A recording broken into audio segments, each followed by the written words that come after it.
To be in a society like we are, that is civilized in such a way that you can command, you can demand and procure any vegetable or any seed or any grain that you want, there's really no excuse for killing an animal or having somebody else do it for you. No one's ever spoken to me about any of this ever in my life, so I'm you know, I have to say I'm glad that we actually are communicating, because I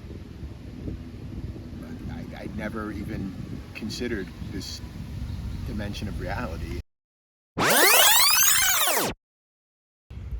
Hi, what's your name? Craig. Craig. Hi, Craig. I'm Janvi. Thank you so much for sitting down to do an interview with me. Pleasure to meet you, Janvi. So my first question is, are you vegan? No. Okay. Do you know what veganism means? No dairy. No dairy? Any other guesses? No meat and no dairy. Yeah, That's all I know. absolutely. Veganism is an ethical stance against consuming dairy, meat, and eggs,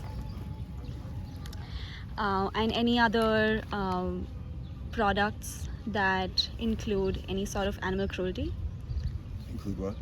like leather or fur or honey, things like that. Okay. Do you know anybody in your life that is vegan? Yes. Yes? Okay. What do you know about them? That they're pretty focused on maintaining their vegan status. But Okay. that's about it. Sorry? They're maintaining their vegan status, but that's the most that I know about them. Okay. Cool. Why do you think vegans go vegan? What do you think what do you think are some of the reasons for going vegan? Maintaining good health and maybe a long life. Yeah. Not getting cancer, something like that, I think. Yeah, absolutely. One of the reasons for why people go vegan is for health reasons. It does reduce rates of heart diseases, reduces blood pressure, cholesterol, different kinds of health-related diseases. Any other reasons you think why people go vegan? I mean, there might be some humanitarian reasons with animals, but other than that, I'm really not really sure. Okay. Yeah. So absolutely, like you said, health is one of the reasons to go vegan, and some other reasons why people go vegan are environmental reasons. It's animal agriculture is one of the biggest contributors to climate degradation, climate change. Health, like we discussed before, and then, like you said, humanitarian reasons for the ethical reasons for the animals. Do you know or have seen any kind of footage or know anything about the industries that exploit animals? Not really. I mean, I've seen some stuff about poultry and I think pigs and hogs, and cattle. I mean, I've seen some footage of that, how they're poorly treated and where they're kept in very close quarters and not allowed to be free. And I imagine that it's not very hygienic or sanitary in the way that they're managed as well. But I really don't know a lot about it, candidly. Okay. Yeah. So some of the reasons for going vegan, apart from the health and environment, in terms of when we speak about the animal exploitation or cruelty, is like you said, animals that are treated cruelly before their slaughter, but then also the slaughter itself. So just wanted to know if you had any thoughts on how do you feel about animal abuse or cruelty? Would it be safe to say or against animal abuse? Of course. I think that animal abuse is terrible, but at the same time, I imagine that I contribute to that through my demand for these different animal products and animal parts, right? Because I do eat chicken consistently, and occasionally I eat red meat, occasionally. So, you know, I imagine that I'm definitely part of the problem. You know, I'm one of those, you know, 100 million people or 200 million people that is definitely a part of that problem, right? By my demand. So and I think that part of my problem probably is just habitual desire for a certain food, but at the same time, I do the same thing with different pastries too, right? And so I think maybe if I knew more how these animals were being treated or mistreated, I would have a different attitude about it, because it's not the same thing as having a demand for chocolate or for donuts or a pastry, right? You know, these are living organisms, you know. But I do think that the tongue and the brain, you know, have some kind of a connection that is hard to break or hard to control, so that people, you know, they are what they eat, right? They are in demand of like these products because they demand that taste or something like that. But just because you demand a particular taste in your mouth, because it's only for a few seconds, right? It's really only a few seconds, all of these experiences, right? And then it has health effects for decades, right? But just like anything, people need to understand that the clothing that they buy or the different products that they buy could be harming many people, just like it harms animals. People could be harmed by certain demand for apparel or something like that. You have to recognize it and just like say, hey, you know, this is wrong, you know, and I'm a part of this. And so. Yeah, thank you for sharing that. Do you think that if the animal was not mistreated, it would be okay to eat it then?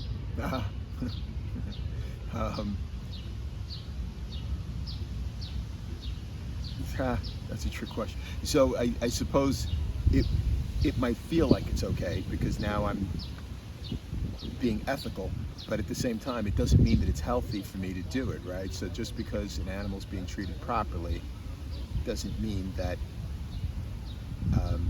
it's okay for me to do something that's going to be bad for my health. But I do think that, and I could be wrong, but I spent some time on a farm when I was a child, and my family, my elders were, I guess, poor people. I mean, I didn't realize that as a child, right?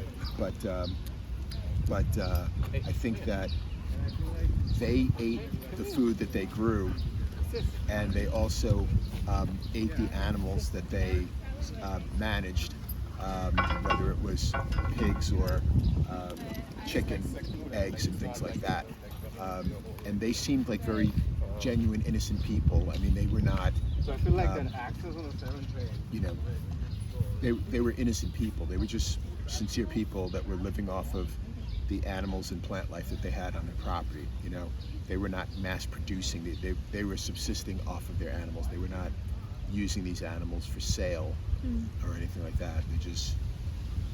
They were just poor farmers, you know. And so I think there is a certain aspect of it where I guess it's okay to eat animals. You know what I mean? You know, it's okay to eat insects, right? And so,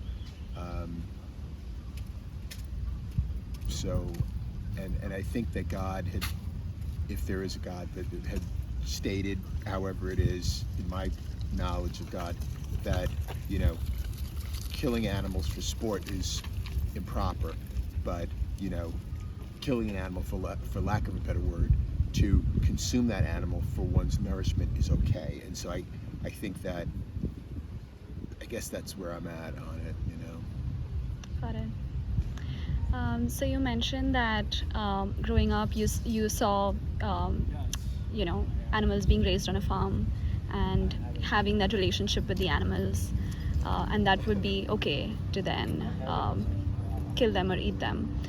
I mean, I did not, right? My Right. elders did. I was 9 years old, right? Yeah. So I was really just observing. the animal on the, I was just observing food on the table. I did not see them, strangle a chicken, right? Right. Or kill a pig. I didn't see that part. But had I seen that, that probably would have been very distressing. I mean, I used to hunt by fishing. I enjoyed going fishing with my uncle when I was 10 years old, and I really enjoyed it. But I also did not enjoy taking a fish off of a hook, and that seemed cruel, actually.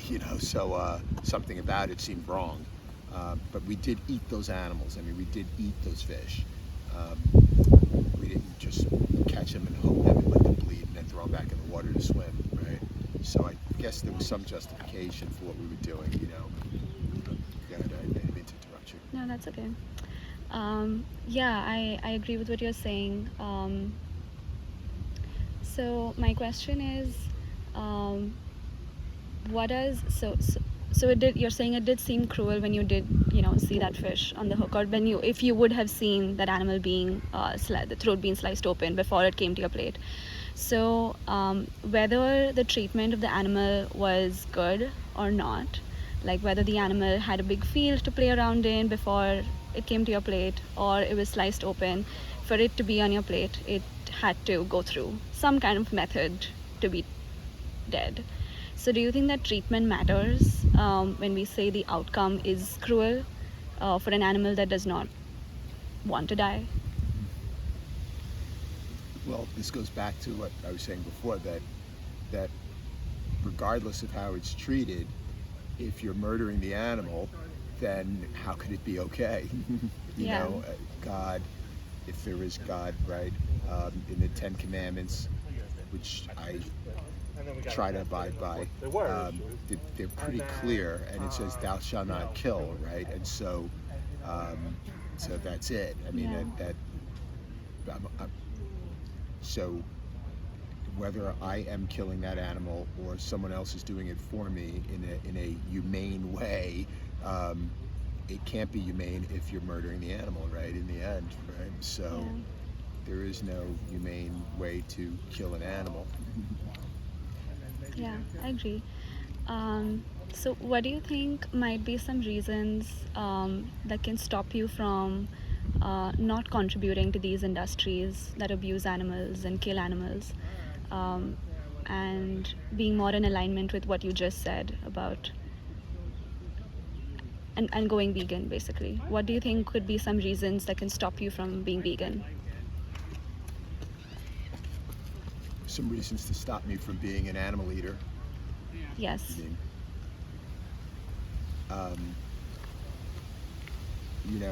It's interesting timing, right? Because I'm hungry, and so I was actually on my way to Whole Foods to get this chicken kebab that I found the other day that was absolutely delicious, and so I figuratively, I literally, when I looked at you and stopped, I was actually on my way to my car to walk to Whole Foods to get food because I'm hungry, and so I don't really know what to do, because I think at the same time I am a person who also desires sweets, on occasion sugar, right, daily, even though I'm trying to resist that. But I think there's a certain part that's really like some sort of a psychological demand, some sort of a psychological, some sort of like an intuitive or instinctual. I'm yielding to my instincts. I don't know if it'd be instincts. I'm yielding to this demand for food, but the reality is, not for food, but for a type of food, right? Because the reality is, I could fill up on a salad and leave it at that. I mean, that's happened to me before, where I really didn't have any food in the house, but I did have lettuce and some other products like that, and I just ate that, and I was full, and the day ended, and I went to sleep. And so what's going to make me stop? I don't know. I don't know how to stop this, like I don't know how to stop the desire, and then I don't know how to stop my behavior as well. So the desire, like somebody being thirsty, is there, right? There's some sort of internal desire that's connected to your nervous system. But then how to get beyond that and control that desire and say, okay, yes, you desire nourishment, but you can get that from vegetables and you can get that from seeds, and they don't have to be injured in order to do it. How to get to that point, I don't know, because I think I've been so full of full of meat that and sweets that it's hard to stand down. Do you think it's if you do remove, just say for example, you do remove meat, dairy, and eggs from your diet currently, do you think there are other things that you could eat that can still nourish you and are tasty? Yeah, I'm sure, there are. I mean, there's grains, right? There's quinoa, there's fruits, there's vegetables, there's a lot out there that's ultimately going to fill you up, right? I think in the end, it's really just a matter of feeling that sensation mentally of that I'm satisfied. I've satisfied my desire to satiate my appetite, right? I think that's really what it all comes down to, is like just satiating one's appetite and then getting through the next 3 or 4 hours until one feels the desire for food again, but I'm pretty weak, I think. I mean, it's easy to get weak, I think, One way to think about this is just for a second, if we can use another analogy. So would you consider that what's happening to these animals is the cruelty to the animals is an injustice to them, for the animals, because they want to live, but we are using them for food or consumption? Would you consider it as an injustice? It is. I mean, thou shalt not kill, right? There's a reason for that, right? And there's no excuse to be in this society, right? In some sort of advanced, I don't know if advanced is the right word, but in this society where so much food is available and so many vegetables and seeds and other forms of protein and things are available, there really is no excuse, right, to actually eat an animal. I mean, yeah. It's one thing, I think, to be somewhere and to be somewhere, starving somewhere, and say to oneself, I'm starving, and then there's no food around, and say, okay, I'm going to eat this animal because I haven't eaten in days, and this is the first sign of any food. There's no vegetation. This is the first sign of any food. I see a rabbit, and I'm famished. I'm going to deal with it. But to be in a society like we are, that is civilized in such a way that you can command, you can demand and procure any vegetable or any seed or any grain that you want, there's really no excuse for killing an animal or having somebody else do it for you. Yeah, you're absolutely It's an injustice. Right. Well, I mean, you're the one that brought it up. I had not thought it through. Yeah. In a world where it is a matter of survival, it can be difficult to say, like you're saying, when you have nothing else to eat and it's a matter of survival. For me to survive in this world, I need to eat it. But in today's world, we do have the options, we do have the choice to pick what we eat and what we don't eat. So from what I'm hearing, I'm hearing you say there's an element of habit or an element of maybe even convenience. Would you agree to that in terms of what might be an obstacle to, what you think might be an obstacle to turning vegan and not contributing to these industries? Like a habitual convenience factor, right? Yeah, definitely. I think that's part of the problem. And then in addition to the convenience of it, I think it is that habit of wanting what you want on your tongue. And I have to go back to pastries, let's say, because they don't, like, you can have a vegan pastry, right? And so what am I trying to say? That whether I'm going to eat a pig or or some foreign cattle or chicken or something like that, or I'm going to eat a vegan cookie, what it's really all about is my demand and desire for this particular food. And so I have to somehow control that, but I find it very hard to control my desire for, let's say, chocolate or something, some sort of something that's not a protein, right? I have this desire for that, and I have a tough time controlling it. But I do find that the hungrier I am, the less control I have of what I'm going to eat. So if I go home right now and I don't go to the supermarket to buy some food, I do know that I have some donuts in my house, and I'll eat those donuts, even though that's like the last thing I need right now. It's a donut, right? I need something nutritious. I don't want a donut, but I know if I go home and I see that donut, I'll go for that. So I think I have more control over what I eat when I'm not hungry. Like if I can just plan ahead, if I could plan ahead, I'll be able to do better in what I consume. Yeah. Taste and convenience are definitely very common reasons that people feel are big obstacles to making the shift to veganism. And like you said, the hungrier you are, you want to just grab the first thing you can see, or the first thing that you're kind of desiring, your taste buds are desiring. Would you say if we for a second used any other injustice in the world, any other injustice, anything that we know is morally wrong,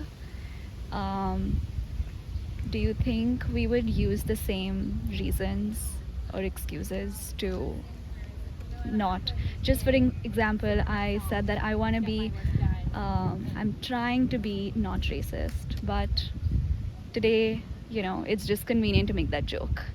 Or, for example, I don't want to, hit this child, but it's just convenient. Or, anything else. I'm just trying to think of any other injustices where we use the same excuse. Can you think of anything else like that? I suppose using a car,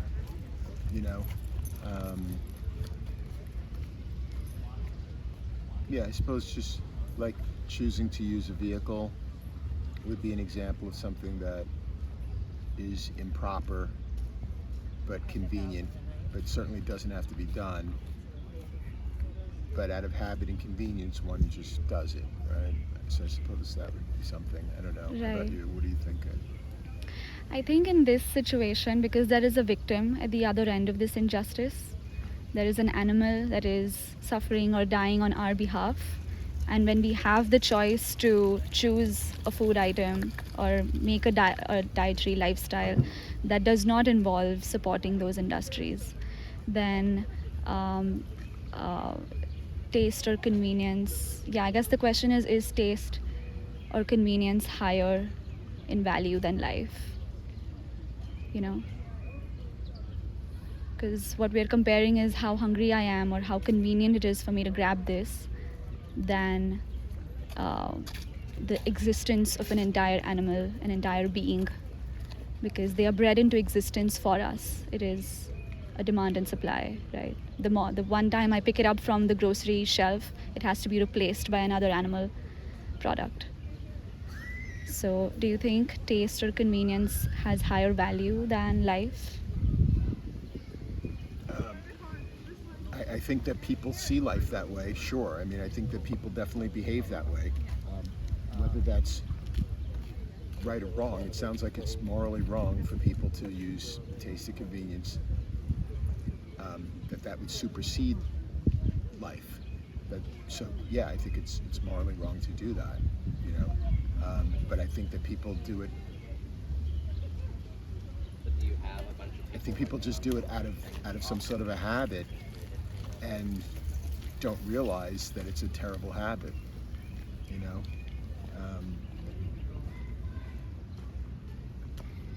Yeah. Um, do you think we would say the same if we changed the animal, for example? What do you mean by that? Um, for example, if, just as an example, if dogs were tasty, do you think it would be moral to eat dogs just because they're tasty? It's an interesting distinction, you know, because there are certain animals people eat and other animals that they don't, right? True.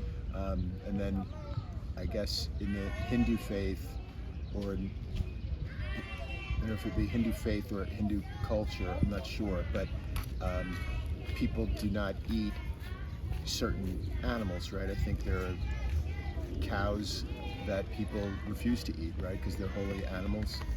But I guess, are they willing to eat other animals? Even though they don't eat cows, do they eat chickens? Well, people eat all kinds of things in the world. So, yeah, for Hindus, like, yeah, they do eat chickens. The Hindus that don't eat cows do eat chickens, but those who do eat them. But yeah, that's the question. That for us, for you and I think, like, would we consider the taste? So you did say it's morally wrong, but people do it. So do you think after this conversation you would be able to make the choice to not support those industries, having considered, you know, all the things that you mentioned about how the industry is cruel and we are supporting it when we buy these products? So if you were able to manage, if you go to Whole Foods right now and pick up something that does not include animal cruelty. You know, I think that certainly you yourself, Jovine, no, Janvi. Janvi, I think that you're very persuasive, right? Through truth. You know, I don't think that you're just selling an idea. I think that you believe in what you're saying. From everything that you've been asking me and the responses I'm giving you, and then you being responsive to what I'm actually saying, which is remarkable. So I give you credit for your attention. I think that I can try to do something correct. I don't know that I would succeed at it unless it was reinforced regularly. I don't know that I would actually succeed. I think that many years ago, when I had a health issue and I saw a holistic doctor 30 years ago, and he said, don't eat meat, and, you know, just eat these vitamins and these vegetables and these seeds. You can't eat any meat. And I remember not eating any meat, and then I did have some turkey, but then I didn't eat all these other meats that I used to eat. And I actually succeeded at that for weeks. But then, I don't know what broke so that I relapsed into regular meat. But I think a lot of it's really about reinforcement, and that I would need reinforcement. I don't know that I could reinforce it myself.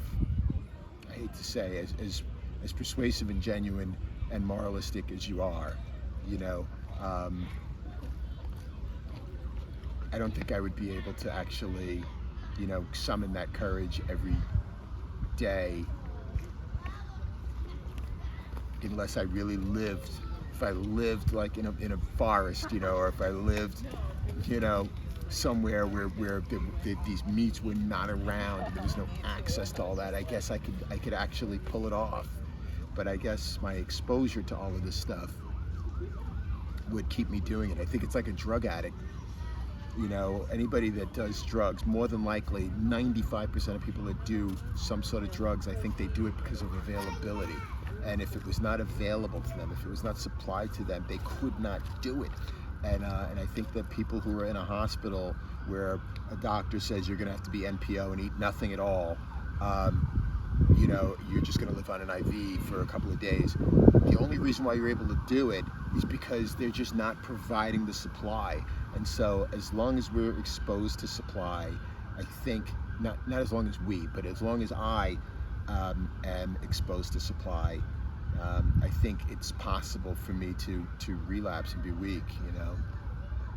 Ashamed to say, man, but How do you think that supply can reduce the supply of animal products in our markets, in our restaurants, in our grocery stores? How do you think that can reduce? how can that? What do you mean? How can it reduce?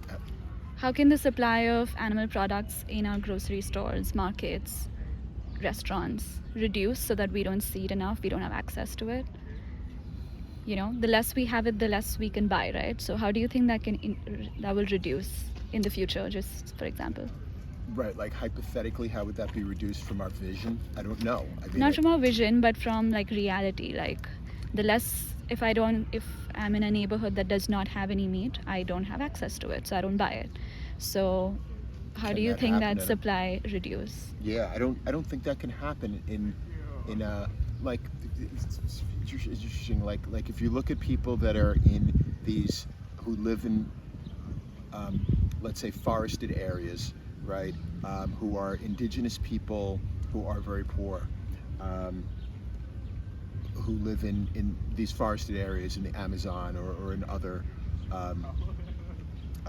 dense foliage areas. I think that these people are eating what is actually available, and what's available to them more than likely is plant life, because sometimes it's difficult to catch an animal because, as you say, animals do not want to be killed, Yeah. right? So they're evasive, right? They're evasive because they want to live. And so if you are in an area where you don't have access to animals, then I think you're going to be able to be vegan, probably. And if most people, not you, but if most people do have access to those supermarkets and those marts and those places, they're going to be seeking these animal products.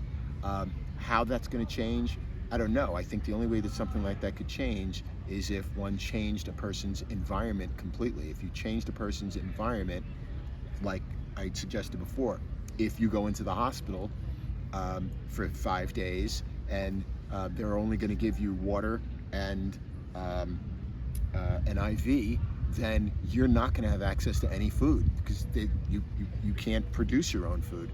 And so unless you're in some kind of quarantined environment, I don't know how anybody really, on a mass level, escapes the exposure to a variety of animal products. I don't know how that's done. I mean, what do you think? I mean, do you have any vision on how that would be taken away from people? Yeah, so just like any other business, the animal industry is also a business. So when I am saying like, how do we reduce the supply is there because there's demand, right? Where since years we're demanding these products, and then more and more animals are bred and more animals are slaughtered, and then the cycle continues, and then they come to our restaurants and our markets for that. So say for example, both of us went vegan today. 4 more other people went vegan. 10 more other people went vegan. We took a stance and said that this is something that I don't support. Animal cruelty is what I don't support. And by supporting these industries that rely on abusing these animals, I am supporting animal abuse. So I take the stance to not support animal abuse. And we stop demanding these products. And slowly as a society, more and more people stop demanding these products. The animal agriculture would kind of reduce year by year, and the number of animals that have to be bred are reduced, number of animals that have to be slaughtered are reduced. So as a system, for us to have less supply of animal products, the demand has to decrease, but the demand will only decrease when individual people like you and I say that, hey, this is not something I stand for. I don't like what I'm eating. I know the food that I'm eating is, coming from a place of injustice, which I don't support. And so, because I do have other alternatives, I do have other options, I can go to the same supermarket and instead of buying dairy, cow milk, I can buy oat milk, I can buy soy milk, I can buy hemp milk, I can buy almond milk. If I don't want to have chicken, I can buy mock meat. There's also mock meat available. And if I don't want to buy all of that, there's fruits, vegetables, legumes, grains, pasta, bread, all of these other food categories, when you remove just eggs, meat, and dairy, which all have replacements. So I think like the lesser demand, the lesser the supply in the long term vision. But for today, for individuals, I would say that when we, for so long, we don't think about food in this way, right? But when we know that this is where my food is coming from, and the reason for making, where we feel it's difficult to shift might be taste, convenience, habit, all of those things are things we change every day. So I think as individuals we can make that shift because we know that we know better. If we didn't know, we didn't know. We were just eating it because that's what we've been raised to eat, right? So what do you think about that? Do you think now that after having this conversation and after knowing, and maybe even like reading up a little bit more in your own time later and seeing how that meat comes to our plate, and being connected to those animals, because in our life we don't see, apart from dogs, we don't see any other animals in our life, right? Do you think that could be a reason enough to make that shift just because you don't support it? First I want to say is that I think that you're a wonderful spokesperson for animal justice and for nutritional justice, and no one's ever spoken to me about any of this ever in my life. So I have to say I'm glad that we actually are communicating, because I never even considered this dimension of reality, and you are very convincing, and you just represent this whole other mindset very well, very eloquently, and genuinely. So that said, I think that that's, for me, is, I'm glad I stopped to talk, but in addition to that, I think that you're right. It's really a demand side issue, because the reality of this is we can't control the supply because the suppliers are motivated by profit, and so all we can really do in this world is control the demand, because why would any political person or any corporate person or any of these kind of partnerships ever have any interest in controlling the supply? They're not. And so somebody has to take a stand from the demand side in order to cut off the supply, the same way I'm saying if you cut the supply, I won't be able to eat it. But if I cut the demand, you're not going to be motivated by profit to supply it, because I'm not going to give you that opportunity. You can stack up all this food, but you're just going to accumulate all these dead animals and not be able to sell them. Yeah. So I, in reality, have not more power, but as a collective, in the millions of people or hundreds of millions of people, we have so much more power than the thousands of suppliers that actually sell these dead animals or murder these animals. So we have more power than them. How to coordinate all these people to get us all to do the same thing, I don't know how that one gets done. Well, we don't have to think about that. That's the great part about this. There are so many people doing lots of horrible things in the world. Lots of them. That doesn't mean we have to do it, right? So to be able to coordinate all the people in the world to reduce demand, that's going to be happening with maybe conversations like these, maybe things somebody saw online, everybody, but as an individual, we have the consumer's power, like you said. We have the ability to say that this is wrong and I'm not going to support it, and that's it. And just that is going to create an exponential effect on the people around you. Maybe somebody else has some seeds planted in them by talking to you, by seeing what you eat, by seeing what you don't eat. And gradually, as a society, we will move there. But it won't start until one person starts. And I don't think, if we keep waiting for the world to go vegan and then we'll go vegan, that might, that we never kickstart the process at all. But how does one stop her or his demand for desire? Well, right, it's a dual thing, right? Again, I'm going to go back to carbohydrates and sweets, but just for a moment, how does one stop his desire or her demand?